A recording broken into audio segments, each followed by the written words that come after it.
అందరికి దండాలు. జై తెలంగాణ, జోహార్ తెలంగాణ. మన వీరులకు ఇక ఒరటలు తక్కువైపోయారు, చాలా మంది ఆకలి అవుతున్నట్టున్నది పోయిర్రు. నాది నిండితే నవాబ్తో కొట్లాడొచ్చట, నవాబ్కు జవాబు ఇవ్వచ్చట. నాది నింపటానికి పోయినట్టు మా వాళ్ళంతా. సరే మనకు టైం కూడా ఎక్కువ లేదు. రేవంత్ రెడ్డి ఫ్యాన్స్ ఉన్నారా? మరి నిజంగా చెప్పిర్రు పక్క కేసీఆర్ ఫ్యాన్స్ కనబడితే కొడతావా? వారు నాయన కరెక్ట్. ఆయన చెప్పిండు కూడా మొన్న సర్పంచ్ల విషయంలో చెప్పిండు. వాళ్ళ బిల్లులు రాకుంటే మీరు టీఆర్ఎస్ సొక్కాలు పట్టుకొని గిరివుండ్రి మేమంతా ఉన్నామని చెప్పారు. అంటే నాయన నేను చెప్పినా మా తెలంగాణ సొక్కాలు అన్నారు. నువ్వు ఆంధ్ర స్కూల్లో చదువుకొని వచ్చినా కాబట్టి మా దగ్గర గల్లా అంటారు, గల్లా పట్టి కొట్టి మీకు రెడీగా ఉన్నామని. చాలా రెడీగానే తయారుగానే ఉండాలి. ఎందుకంటే వీళ్ళు వచ్చినాక 18 నెలలు మీకు ఇవ్వలే. సో మీ అందరికీ అన్ని విషయాలైతే మొత్తం చర్చ చేసి ఆఖరి మాట్లాడడానికి పంచాయతీ కదా. అయితే ముచ్చట్లన్నీ అయిపోతే లేదా 10 నెలలు ఉండేది. నాకు 2 లేవు, ఇప్పుడు 5 నెలలు ముచ్చట్లు లేవు. ఎందుకంటే అందరూ అన్ని చెప్పేసేసారు, మొత్తం చెప్పారు. అయినా కానీ నిరుద్యోగ సోదర, నేను కొద్దిగా ఒక 2 కవితలు చెప్తాను. ఎవరు కాదు, తెలంగాణ అంటే పాట గీటనే ఉండాలి కదా. నాకన్నా ఫిలప్ చేస్తే జర అటు ఇటో అదైతే ఫిలప్ చేస్తా. సో నిరుద్యోగ సోదర, తెలంగాణ విద్యార్థి సోదర, విజ్ఞానమని ధర భావి తెలంగాణ భారమ్ము నీ ధర, సుజ్ఞానమిది వయ్యి సుగుణాల గనివయ్యి నీ జాతి గౌరవం నిలుపుకో సోదర అని మాత్రం మీకు చెప్పుకోవడానికి వచ్చిన ఈ తెలంగాణ గౌరవాన్ని నిలుపుకోవాల్సిన బాధ్యత చదువుకున్నటువంటి వాళ్ళ కనుక మీకు ఉన్నదని చెప్పేందుకు మొట్టమొదటి నుంచి హైదరాబాద్ స్టేట్, ఆంధ్ర స్టేట్ 2 పంచాయతీలు ఉద్యోగాల పంచాయతీ. అది మీకు తిరగనే మా ఉద్యోగాలు మాకు కావాలి, నాన్ ముల్కి గైర్ ముల్కి గోబ్యాక్ అని. ఇప్పుడు 2 ఏళ్ల తర్వాత 70 ఏళ్ళు, దాదాపు 70 ఏళ్ళకి దగ్గరకు వస్తున్నాయి. ఇప్పటికీ మళ్ళీ మా ఉద్యోగాలు మాకు కావాలని మళ్ళా ధర్నా చౌకాలు వచ్చి కూర్చునే పరిస్థితి వచ్చింది. దీనికి కారణం అంతా మనమే. త్యాగాలు జరుగుతున్నాయి. పట్టణాల్లో చూడు, మెట్ట భూమిలో చూడు, ఆఫీసులో చూడు, ఆఫీసర్లు చూడు, ఆంధ్రమయమే అంత, అంధకారమే అంత అని 69 ఉద్యోగుల ఇట్లా రాసుకుంటా పాడుకుంటా తిరిగినాం అప్పుడు. కానీ ఇప్పటికీ తెలంగాణ వచ్చిన తర్వాత అప్పుడు ఆంధ్రమయమే, ఇప్పుడు ఉన్నాడు మనకు రావాల్సిన ఉద్యోగాలు మనకి ఇస్తలేడు. సో ఇదే పంచాయతీ. మన ఉద్యోగాలు మనకి ఎట్లా రావాలి అన్నీ చైతన్యం లేదా అంటే ఉన్నాయి. సాయుధ పోరాటం దానికి వెళ్ళి మొదలు పెడితే త్యాగాలన్నీ మన పాలైనవి, భోగాలన్నీ రాజకీయ నాయకుల పాలైనవి. మన దగ్గర కూడా అయింది కదా. త్యాగాలు ఇక్కడ చేస్తున్నాను, ఇప్పటికీ చేస్తూనే ఉన్నాం. మళ్ళీ తిరగబడి మళ్ళీ ఇప్పుడు పొద్దుగాల క్వశ్చన్ చేయాలన్నా కానీ క్వశ్చన్ చేస్తూనే ఉంటాం. కానీ మళ్ళీ ఎవరిని కోటేయాలనే కాడనే పంచాయతీలో ఇప్పుడు ఉన్నదంతా. ఎవరిని కోటేయాలి? మొన్నదాకా ఒక పెద్ద ముసలి అనకొండను పొడిచి పిల్లిని ఓడిచినట్టు ఓడిచి సెగబెట్టి ఇది అన్నది దీంతో ఏమో అయితలేదని చెప్పని ఇలా కొడుతుంది. ఎవరు తెలిసినా ఎవరు పంపిస్తుంది. ఈయన నల్లమల్ల పులి అంటే ఇది పెద్ద పులి కాదు, నల్లమల్ల నల్ల తాసు లెక్కొచ్చి మన మీద వేస్తున్నాడు కాపులు. ఈ పరిష్కారం ఏంటంటే ఈ రాజ్యం, ఈ తెలంగాణ నిరుద్యోగుల చేతులల్లా రాజకీయాల్లో మా వాళ్ళు మాట్లాడుకుంటూ చెప్పారు తుపాకీ పట్టుకుంటాను కానీ మంచిది, తుపాకీ వద్దు, అయిపోయింది, ఆ కాలం అయిపోయింది. వద్దు, తుపాకీలో తుపాకులు చేసేసినా కానీ ఏంటంటే ఆవేశంగా మీరు అటు సైడ్ పోవద్దని చెప్తున్నా. The pen is more powerful than gun. ఇప్పుడు ఆ గన్నులు కూడా మన చేతులకు రావాలంటే వాళ్ళు అయితే ఓట్లు వేసుకొని పోయినరు. ప్రతి బ్రోకర్ గాడు, జోకర్ గాడు, లోఫర్ గాడు ఇసుక దందా చేస్తాడు, మాఫియాలు లిక్కర్ దందాలు చేస్తాడు, ఎడ్యుకేషన్ మాఫియాలు, హెల్త్ మాఫియాలు, ప్రతి మాఫియా నా కొడుకులు వచ్చి చదువుకునే ఓట్లు తీసుకొని మనల్ని వాళ్ళ చుట్టూ తిప్పుకొని పోయి గద్దెలకి కూర్చున్నాడు. మన గారికి పోతే ఎట్లుంటుందో మీరు ఆలోచన చేయండి కదా. గ్రామ పంచాయతీ ఎలక్షన్స్ అంటున్నారు కదా. ఇప్పుడు మనం పోయి మొన్నదాకా మీరు బస్సులు పట్టుకొని తిరిగిగా మొత్తం ఊర్లో పంట తిరిగి కడుపులో తలకాయ పెట్టి కాళ్ళు మొక్కి నాయకులు గ్రామాలలో తిరగలేని పరిస్థితులు ఉంటే తెలంగాణకు వ్యతిరేకం చేసినటువంటి తెలంగాణ అంటేనే లట్లు పట్టుకొని బందూకులు పట్టుకొని షో ఆఫ్లు చేసిన వాళ్ళు మంత్రులు, ముఖ్యమంత్రులై కూర్చున్నారు. ఎవరు దానికి బాధ్యత ఎవరు వహించాలి? మనమే కదా. ఒక దొంగ పోతే ఇంకో గజ దొంగ వాళ్ళు డకైట్ అనేది వచ్చి ఆడ కూర్చొని మొత్తం దోపిడే వాళ్ళు చేస్తున్నారు. పొద్దున్న లేస్తే దోపిడే. వీళ్లకు తప్పు మన దగ్గర ఎక్కడంటే మనం ఓట్లు మన దగ్గర చైతన్యం ఉన్నా కానీ మన జనంతో, మన చదువురాని తల్లిదండ్రులతోటి ఏ చదువులు వాళ్ళు త్యాగాలు చేసి వాళ్ళ పుస్తకమట్టలన్నీ ఇబ్బందులు పడుకుంటా, పొలాలన్నీ ఇళ్లలో పెళ్లి చేసుకుంటా, మన ఇంట్లోకెళ్ళి ఎవరికో ఒకరికి నౌకరు వస్తే మన తల్లిదండ్రులు అప్పుల పాలయ్యిండ్రు. ఎంత అప్పులైనా ఏమైనా పిల్లల భవిష్యత్తు నౌకరు వస్తుంది అనుకుంటే హైదరాబాద్కి వచ్చి 10 ఏళ్ళు నేను మొన్న మీకు చూసిన కదా. మొన్న ఒక నిరుద్యోగ యువకుడు ఏడుస్తుండే బాగా. వీడియో అంతా మీకు ఎరుకునే కదా, మీరు చూసిన కదా. చాలా మంది బ్లూ కలర్ సెట్ వేసుకొని 10 సంవత్సరాల నుంచి చదువుకుంటున్నా, నేను నోట్స్ ప్రిపేర్ చేసుకున్నా, 3-4 సంవత్సరాల నుంచి నోట్స్ ప్రిపేర్ చేసుకున్నా ఆఖరికి చెప్తున్నారు తెలుగు అకాడమీ పుస్తకాలు పనిచేయవు, వికీపీడియాలో మాత్రమే వికీపీడియా మాత్రమే గుర్తిస్తామని చెప్పని అంటున్నారు. కుక్కల పాలైంది నా తెలంగాణ, కుక్కలు చూపున ఇస్తరాకైంది నా తెలంగాణ అని చెప్పని ఆవేదన పడుకుంటూ ఏడుస్తుంటే నాకు తెలిసి ఆ వీడియో చూసిన ఎవరైనా కానీ కన్నీటి పర్వం కాకుండా ఉండే పరిస్థితి మాత్రం లేదు.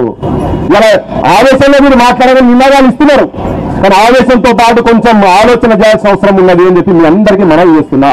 మన లోపల ఆవేశం కనగానే ఉరుకుతామని మా మోపి మాట్లాడుకుంటే చెప్తే మనకు ఏం చేస్తామో తెలియదు అంటే అయిపోయి ఇప్పుడు శురు అవుతారు పోలీసులు ఎవరెవరు దీన్ని మీరు చేస్తున్నారు అట్లా. నా దృష్టిలో మీరు అంత ఆవేశంగా రాకండి దయచేసి, అట్లా కాదు. వాళ్ళని బాగా సిస్టమేటిక్ గా కొట్టాలి. ఇప్పుడు ఎన్ని కష్టాలు రాత్రి జనార్దన్ ఇంట్లో లేడు, ఆ అమ్మాయిలు ఇంట్లో లేరు, హాస్టల్లో ఉన్నారు.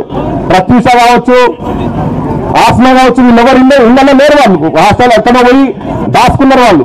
అట్లా అవసరం లేదు. మనం అవసరం అనుకుంటే ధైర్యంగా పోయి ఊర్లలో ఎందుకు వీళ్ళకి ఓట్లేయొద్దని జనాన్ని కన్విన్స్ చేసి చెప్పగలిగేటువంటి స్థాయిలో ఉండాలి. కానీ ఉట్టిగా ఆవేశానికి పోవాల్సిన అవసరం లేదు. మనని ఆవేశాలను పెట్టే ఇప్పటిదాకా మనల్ని వాడుకున్నారు. తెలంగాణకు ఒక ప్రత్యేకమైన రాజకీయ చైతన్యం ఉన్నటువంటి యువతరం అవసరం ఉన్నదని చెప్పి నా వ్యక్తిగత అభిప్రాయంగా మీ అందరికీ విన్నవించుకుంటున్నాను. నేను అన్ని త్యాగం చేస్తాం కదా. ఇలా 1200 మంది పిల్లగాళ్ళు చచ్చిపోయారు. ఆ 1200 మంది ఒక కమిటీగా ఉండి ఒక 10 ఊర్లు టేకప్ చేసి ఒక్కొక్కరు టేకప్ చేస్తే ఒక 6 నెలల్లో ఆ ఊరు భవిష్యత్తు మారుతుంది. ఇలా దర్శన్ భాయ్ మాట్లాడుకుంటే చెప్పిండు మన ఓటుని ఆత్మగౌరవం పెరిగింది ఎక్కడ అంటే 200 నుంచి 2000 వరకు. రేపు 2000 3000 అవుతుంది. కానీ ఏమైతుంది, అధికారం ఎవరి చేతిలో ఉంటుంది? మనం చైతన్యవంతులు కాకుండా ఉండి ఊర్లలో గంజాయి తాండవం ఆడుతుందా లేదా? బెల్ట్ షాపులు నడుస్తున్నాయా లేవా? చదువుకుంటున్నాను ఇక్కడ చదువుకుంటున్నారు, మీరు వచ్చి ఇక్కడ కూర్చొని ఇలా నౌకరు అసలే రాకపోతే మరి ఇళ్ళకి ఎంతమందికి అలవాటు పడుతుంది నాకు ఇక్కడే. కానీ సో ఈ సిచ్యువేషన్స్ మారాలంటే నా దృష్టిలో ఒక దీర్ఘకాలికమైన ప్రణాళిక ఉండుకుంటూ మన పల్లెలను మన యువతరాన్ని చైతన్యవంతులుగా చేస్తేనే తప్ప మన భవిష్యత్తు అంధకారంగా, తెలంగాణ భవిష్యత్తు అంధకారంగా మిగిలబోతున్నది. ఈ త్యాగాలు ఏదైతే జరిగినాయో ఇలా నక్సలైట్లు 30 ఏళ్ళు 40 ఏళ్ళు అడవులలో పోయి కొట్లాడితే ఇలా మనందరికీ సింపతి అనిపిస్తున్నది. కానీ ఎండాబ్ది ఏం జరిగింది? వాళ్ళు చేసినటువంటి భూ సంస్కరణలే ఇవాళ కేసీఆర్ వచ్చిన తర్వాత ఒక్క పెన్ స్ట్రోక్ లో కొట్టిపడేసింది, అందరినీ కొట్టిపడేసింది, తీసేసి వాళ్ళు వంచిన భూములను మన దొరలకు భూస్వామికి ఇచ్చిందా లేదా? ఇవన్నీ ఆలోచించాల్సిన అవసరం. దీంతో ఏంటి, ఇటు పోలీసులు కూడా చచ్చిపోయారు, ఇటు వీళ్ళు చచ్చిపోయారు, అటు వాళ్ళు చచ్చిపోయారు. అంటే రాజ్యాధికారం వాళ్ళదే విజ్ఞప్తి చేసేది అంటే ఆ త్యాగాలు చేశారు కదా. ఆ ఓట్లు వేసుకునేటువంటి యంత్రాల సైడ్ మీరు కనుక వచ్చి ఇక్కడ కూర్చొని ఓట్ల రూపంలో కనుక మనం రాజ్యాధికారం తీసుకొస్తే మన బోటు ఆలోచన ఉన్నటువంటి వాళ్ళు అధికారంలో కనుక వచ్చి కూర్చొని ఉంటే మనకేమైనా ఉపయోగం జరుగుతుంది, ఉపకారం జరుగుతుంది. మీ అందరికీ విజ్ఞప్తి చేసుకున్నా ఆలోచన చేయాల్సిన అవసరం ఉన్నది. ఇలా ఉద్యోగాలు కూడా ఎందుకు భయపడుతున్నారు? ఇప్పుడు ఇంతమంది చెప్పి ఇక్కడికి వచ్చినా కానీ ఎందుకు వీళ్ళందరూ భయపడతలేరు అంటే వీళ్ళు ఆవేశానికి పోతారు. వీళ్ళు ఎప్పుడన్నా దొరియొచ్చు, ఏమిన్నది ఉట్టిగా ఎవరికైనా 4 పైసలు ఇచ్చి పాడేస్తే వీళ్ళు ఎక్కడనే దగ్గర ఉద్యోగం ఆగుతాయని చెప్పి ఆలోచన చేస్తా ఉన్నారు. కానీ అట్లా కాదు. చైతన్యం నిరుద్యోగుల లోపల, తెలంగాణ విద్యార్థి యువకుల లోపల చైతన్యం ఉందని ప్రూవ్ చేసుకోవాల్సిన అవసరం ఇప్పుడు ఉందని చెప్పి మీ అందరికీ మనం చేస్తున్నా. ఇవాళ పోరాటాలు చేస్తేనే కనుక నిజంగా అధికారంలో నిజమైన అధికారం బాలకృష్ణ ఇవాళ పార్లమెంట్ సభ్యులు అయింది. కానీ తన ఉన్నటువంటి పార్టీ తన మాట వినే సిచ్యువేషన్ ఉండదు. కానీ అనేటాలు ఏం చెప్తారు, ఇంకెందుకు తిరుగుతావా, చూడవాడ కూర్చోపడాలి అంటే పోయి కూర్చుంటారా? కానీ కూర్చున్నా వీడికి వచ్చి మాట్లాడుతున్న ఎట్లీస్ట్ దానికైతే గర్వపడాల్సిన అవసరం ఉన్నది. కానీ ఈ ఆలోచనలో ఉన్నటువంటి వాళ్ళే కనుక నిజమైన అధికారంలో కనుక కూర్చుని ఉంటే ఈ ప్రజలకు ఉపయోగపడతారా లేదా చెప్పండి. అంతే పడతారా లేదా? రాజకీయ పార్టీల జెండా మోసే జీతగాళ్ల మైదామా, ప్రజా గుండె సవ్వడుల ప్రతిరూపాలైదామా అని తేల్చుకోవాల్సిన బాధ్యత మనందరి మీద ఉన్నది. ప్రజా గుండెల సవ్వడులు ఎట్లయితాయి? చాలా చాలా ఇన్సల్టింగ్ అనిపిస్తుంది, చాలా అవమానం అనిపిస్తుంటది. తెలంగాణ అనలేడు, తెలంగాణ సోయి లేనాడు, అవన్నీ మీరు ఇంకా చాలా చెప్పగలుగుతారు. సోయి లేనాడు, తెలంగాణ ధ్యాస లేనాడు అందరూ ఇలా మంత్రిమండలి పోయి కూర్చొని ఉన్నారు. నన్ను చూడగానే ఫస్ట్ భయమైంది. ఆ అందరు పోలీసులు అనగానే చాలా మంది లేదు పొద్దుగా గోస ఉంచుకొని లక్ష్య పట్టుకొని కొట్టే బ్యాచ్ చేస్తున్నది ఇలా అని చెప్పాను. ఎందుకంటే మీరు ఆ దూరం తర్వాత ఇంకేముంటుంది? ఈ పృథ్వీరాజ్ గారు ఆడున్నారా, ఈ విఠల్ గారు ఆడమన్నాడు, జనార్దన్ గారు ఆడ ఇదే పనులు కానీ ఇంకేమున్నది? ఇంటెలిజెన్స్ చేసే పనులేటి ఒక్క ఎంబడి పట్టలేరు మా ఎంబడి కూడా. అయినా కానీ దేనికి వెనుక పోయలేదు. ఒకటేంటంటే 1 లక్ష మందితో పెడతామా 2 లక్షల మందితో పెడతామా అనేది పెట్టుడే. కానీ పల్లెలకు పోయి మన ప్రజలను ఓటు చైతన్యం దయచేసి మీ ఊర్లలో పోయి ఒక్కొక్కరు ఒక్కొక్క 10 మంది మీరు చదువుకున్నారు కానీ మీ సబ్జెక్ట్ అన్ని అయితే ఈ హిస్టరీ రేవంత్ రెడ్డి చెప్పుడు కాదు మన సొంత బొచ్చరమండలి చదువుకున్న ఆయన దగ్గర ఉన్నారు కానీ మీరు పనులకు పోయి మన జనాన్ని ఎడ్యుకేట్ చేసి ఇక్కడ జరిగిన పోరాటాల గురించి కావచ్చు కారం పొడితోటి రోకలు బండలు పెట్టి ఏ చదువు రాని చదువు అంటే తెలియని అక్షరం నేర్వని సాకర్ అయినమ్మను ఇలా తిరుగుబాటు చేసి నిజామని పైజాములో వీకిండ్రు మనం చదువుకొని పీజీలు పిహెచ్డీలు చదువుకున్న తర్వాత ఇవాళ రోడ్ల మీద కూరగాయలు అమ్ముకుంటున్న ఒక్కొక్కరు అబద్ధాల భక్తులు బతుకున్నారు అవమానకరమైనటువంటి భక్తులు బతుకున్నారు మేస్త్రీలు అవుతున్నారు సంచులు పట్టుకొని బియ్యం సంచులు వడ్ల సంచులు మోసే కూలీలుగా తయారైండ్రు ఆటోలు నడుపుతున్నారు బయటకు వచ్చి ఆటోలు నడుపుతున్నారు లాస్ట్కి ఆత్మహత్యల కాడికి కూడా పోయిండ్రు ఈ మారాలంటే మన జనాన్ని చైతన్యవంతం చేయాల్సిన అవసరం ఉన్నది నేను ఇంకొక 2 ముక్కలు చెప్పదలుచుకున్నాను మీకు నేను మా ముఖ్యమంత్రి ఏమైనా మాట్లాడుకుంటూ చెప్తా ఉన్నాడు రేవంత్ రెడ్డి మాట్లాడుకుంటూ చెప్తున్నాడు ఆయన ఏమంటాడంటే అంటే కేటీఆర్ కుటుంబాన్ని దృష్టిలో పెట్టుకొని అంటున్నాడు మారింది ఒక 13 మంది అడ్మినిస్ట్రేషన్ మొత్తం సేమ్ అదే టీం ఉన్నది కదా అని చెప్పని అన్నాడు కదా మేము నలుచుకుంటే ఎవరిని అరెస్ట్ చేయలేమా ఎవరి ఇళ్ల కాడికి పోలీసులను పంపించలేమా పోలంగారం ఇంటి కాడికి పోలీసులు పంపించింది గత ప్రభుత్వం చెప్తున్నారు నేను చెప్పవలసిన అందరికి విజ్ఞప్తి చేసుకున్నా కరెక్టే వాళ్ళంతా ఒకటిన్నారు వాళ్ళు అరెస్టులు చేసుకుంటున్నారు వాళ్ళు వాస్తవంగా వాళ్ళ మీద పోలీసులు పోతారు కానీ ఎవరి మీద పోలీసులు వస్తున్నారంటే అశోక్ నగర్ లో ధర్నాలు కూర్చున్నటువంటి 6 పిల్లలను వాళ్ళ రూమ్లకు పోయి వాళ్ళ ఇళ్లకు పోయి ఆఫీస్ లో పని చేసుకుంటున్న కాడికి పోయి కూడా హరాస్ చేస్తే ఒక చెల్ల ఆత్మహత్య చేసుకొని చనిపోయిందంటే మీకు అందరికి తెలుసా చెప్పాలని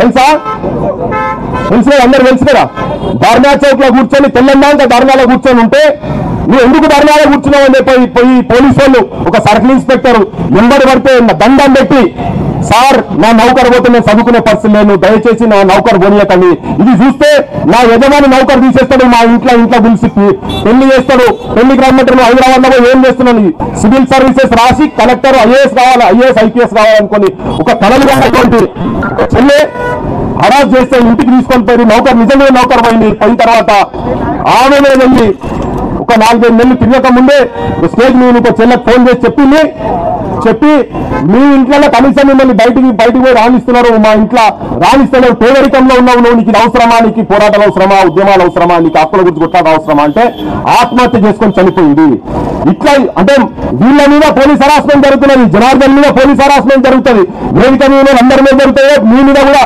ఇంకేమైనా ధర్నా ప్రోగ్రామ్ చేస్తే మీ మీద కూడా హాస్టల్లో సుట్టొచ్చి కొట్టలేదా సెంట్రల్ లైబ్రరీలోకి వచ్చి లాట్లు పెట్టి కొట్టలేదా కొట్టిందా లేదా అంటే ప్రజల మీద మాత్రం పైశాచికం చేసి వాళ్ళని నట్లతో బట్టి కొడుతున్నారు కానీ వాళ్ళు మాత్రం ఒకటైందని మాత్రం అందరికీ విజ్ఞప్తి చేసుకున్నా మన ర్యాలీలకు వచ్చి బీజేపీ వాళ్ళు టీఆర్ఎస్ వాళ్ళు కాంగ్రెస్ వాళ్ళు అందరూ రాజకీయంగా ఒకరిద్దరికి వ్యక్తిగతమైనటువంటి ఇంట్రెస్ట్లు ఉంటే అది పక్కకు పెడదాం కానీ పార్టీలుగా నేను ఒకటే చెప్తున్నా ఆపోజిషన్ పార్టీ ఉన్నారు కదా ఇలా మీరందరూ సభలో నిలుకొని వీడికి వచ్చి వీళ్ళు 10 ఏళ్ళ నుంచి ఊళ్ళన్న లైబ్రరీస్ తిరిగాల్సిన అవసరం ఉన్నదా ఒక 10 మంది ఎమ్మెల్యేలు టీఆర్ఎస్ ఎమ్మెల్యేలు కావచ్చు 10 మంది బీజేపీ 8 మంది కలిసి 8 మంది పార్లమెంట్ మెంబర్ ఉన్నారు కదా వాళ్ళు ఎందుకు రోడ్ల మీదకి వచ్చి వాళ్ళు ఎందుకు కొట్లాడరు కొట్లాడాలి కదా ఒక్కరు వచ్చి కొట్లాడుతుంది కదా వాళ్ళు కొట్లాడాలి లేదా మిమ్మల్ని ఎందుకు ఇబ్బంది పెట్టాలి ఎవరైనా మాట్లాడితే సెంట్రల్ లైబ్రరీలో వచ్చి మమ్మల్ని కలిసేందుకు వస్తే అన్న ఏం మాట్లాడినా కేసులు పెట్టేటట్టున్నారని బెదిరిస్తున్నారు పోలీసులు ఫోన్ చేసి నువ్వు మళ్ళీసారి మాట్లాడితే నువ్వు మళ్ళీసారి కనబడితే నేను పేరు చెప్పదలుచుకోలేదు ఎందుకంటే మళ్ళీ టార్గెట్ చేస్తారని చెప్పి నువ్వు మళ్ళీసారి కనబడితే సబ్ ఇన్స్పెక్టర్ ఫోన్ చేసి చెప్తారట నువ్వు ధర్మాల కాడ నువ్వు కనబడితే మాత్రం నీ జీవితం కథం పట్టించేస్తాను ఇది ఎక్కడ అందుకంటే మన దగ్గర ఉన్నటువంటి ఆయుధం మీరు పల్లెలకు పోయి మన ప్రజలను మన జనాన్ని చైతన్యవంతులు చేసి ఓటు చైతన్యం తీసుకొస్తేనే దీనికి పరిష్కారం ఉంటది దాని లోపల మనం కొట్లాడాల్సిన అవసరం ఉంది ఒక చిన్న రాత్రి కూర్చున్నాక ఏం చేయాలని అర్థం కాక ఒక చరణం రాసిన నేను పర్ఫెక్ట్ లేను కానీ అంటే లాస్ట్ కలిసిస్తాను రేవంత్ రెడ్డి మామ మీద నేను పర్ఫెక్ట్ కాలేదు ఎందుకంటే నాకు నేను పాడతా అంటే మాత్రం వినిపిస్తా నేను ఒక్క బుక్క నీళ్ళు ఏం కాదు మన ఆఖరి కృష్ణనే కదా ఏం కాదు లేవు నా 3 గంటల వరకు మీటింగ్ కదా లాస్ట్ రేవంత్ రెడ్డి మామ ఓ రేవంత్ రెడ్డి మామ అయ్యయ్యో రామ రామ ఓ రేవంత్ రెడ్డి మామ అయ్యయ్యో రామ రామ కొరసియరా రేవంత్ రెడ్డి మామా ఓ రేవంత్ రెడ్డి మామా అయ్యయ్య రామ రామ రేవంత్ రెడ్డి मामा सुनो जी मेरा गाना कहता है तेलंगाना इंसान तुमको माना ऐसा कभी न जाना बता दिया जमाना बंदर का कारनामा रेवंत रेड्डी मामा రేవంత్ రెడ్డి మామా ఓ రేవంత్ రెడ్డి మామా అయ్యయ్య రామ రామ నీ పరువు ఓయ మామ అయ్యయ్య రామ రామ నీ పరువు ఓయ మామ. ఇది ఆయన మీద రాసిన ఒక చరణము పర్ఫెక్ట్ గా నేను ఇప్పుడు వాడలేదు నెక్స్ట్ లాంటి వార్త కానీ ఇప్పుడైతే చెప్తా మీకు.